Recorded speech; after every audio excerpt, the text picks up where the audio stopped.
গাজায় ইসরায়েলি গণহত্যা এবং সুমুদ ফ্লোটিলাকে আটকের প্রতিবাদে রাজধানীর মানিক মিয়া এভিনিউতে প্রতিবাদী মিছিল করছে বাংলাদেশ ইউথ সিনার্জি অ্যালায়েন্স। সেখানে আছেন আমাদের সহকর্মী আবুল কালাম আজাদ। আমরা বিস্তারিত জানতে যুক্ত হচ্ছি তার সঙ্গে। আজাদ, এই যে ঘটনাটি, এতে তো পুরো বিশ্বজুড়েই নিন্দার ঝড় উঠেছে।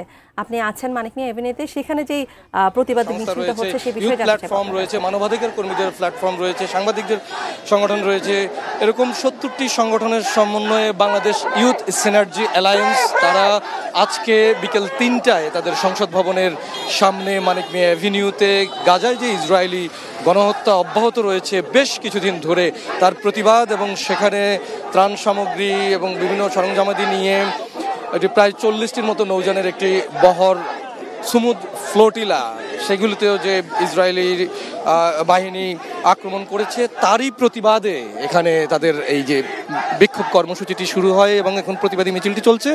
এটি মানিক মিয়া এভিনিউ থেকে খামারবাড়ি হয়ে তারপরে আড়ং এলাকাটি ঘুরে আবার এখানে এসে শেষ হবে। তার আগে 3-4 জন সংক্ষিপ্ত বক্তব্য রেখেছেন এই অ্যালায়েন্সের। তাদের মধ্যে একজন বলেছেন যে শিশু হত্যা, নারী হত্যা, সাধারণ জনগণকে যে হত্যা করা হচ্ছে ইসরায়েলে, সেই হত্যাটি বন্ধ করবার জন্য উন্নত রাষ্ট্রের বা শক্তিধর রাষ্ট্রগুলোর রাষ্ট্রপ্রধান এবং সরকার প্রধানদেরকে উদ্যোগ নেওয়ার আহ্বান জানিয়েছেন।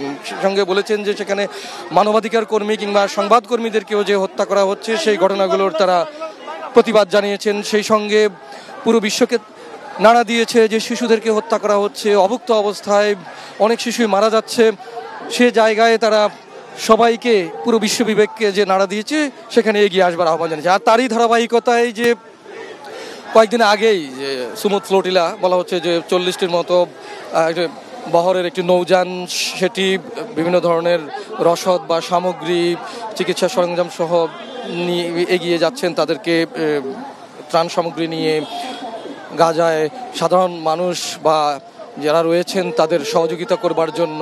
সেটিকে যে ইসরায়েলি বাহিনী নানাভাবে সমুদ্রে বা ভূমধ্য সাগর থেকে যে কাছাকাছি দূরত্বে কেউ কেউ পৌঁছেছেন তাদেরকে আটকে রাখা হয়েছে, যোগাযোগ বিচ্ছিন্ন করে দেওয়া হয়েছে, অথবা তাদের সঙ্গে তাদেরকে সে গাজায় পৌঁছতে দেওয়া হচ্ছে না, এই ঘটনাগুলোর তারা তীব্র নিন্দা জানিয়েছেন এবং পুরো বিশ্বকে এগিয়ে আসবার আহ্বান জানিয়েছেন। বাংলাদেশের একজন মানবাধিকার কর্মী শহীদুল আলম, তিনিও রয়েছেন এই সুমুদ ফ্লোটিলায়, তার সুরক্ষা দেওয়ার জন্য বাংলাদেশ সরকারকে সার্বিক ব্যবস্থা নেওয়ার আহ্বান জানিয়েছেন। এবং সেই সঙ্গে আপনাকে আরেকটি বিষয় জানাতে চাই, গত কয়েকদিন আগেই জাতিসংঘের যে সাধারণ অধিবেশনটি হয়েছিল সেখানে অন্তর্বর্তী সরকারের প্রধান উপদেষ্টা ডক্টর মোহাম্মদ ইউনুস তিনি জানিয়েছেন যে ফিলিস্তিনকে স্বাধীন রাষ্ট্র হিসেবে ঘোষণার স্বীকৃতি দেওয়ার জন্য বাংলাদেশ সরকারের জনগণের পক্ষ থেকে, বাংলাদেশের সাধারণ মানুষের পক্ষ থেকে তিনি তার যে মূল ভাষণটি রয়েছে সেই ভাষণেও তিনি এরকম একটি দাবি জানিয়েছেন।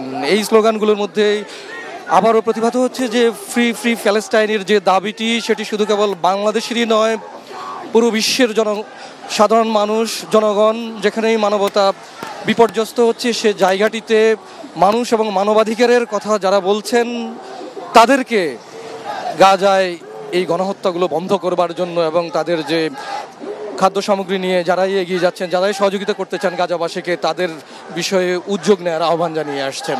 তো 70টি সংগঠনের যে বাংলাদেশ সিনার্জি অ্যালায়েন্স, এটি মূলত তরুণদের বলা যায় যে এক ধরনের প্ল্যাটফর্ম। এই প্ল্যাটফর্মটি তারা এগিয়ে এসেছেন আজকে ছুটির দিন হওয়াতে বিকেল 3টার পরপরই তারা তাদের এই কার্যক্রমটি শুরু হয়। বৈরী আবহাওয়ার কারণে তারা আরও কিছুটা সময় নিতে চেয়েছিলেন যে তাদের আরও বেশ কিছু অংশগ্রহণকারী এই জায়গাটিতে সময় মতো এসে পৌঁছাতে পারেননি, তবে হয়তো তাদের যেহেতু একটি লম্বা র্যালি বা প্রতিবাদী শোভাযাত্রা বলা হয় সেটি তারা করবেন, ততক্ষণে হয়তো সবাই এসে পৌঁছে যাবেন। তো এখনকার মতো এই ছিল আমার কাছে সবশেষ।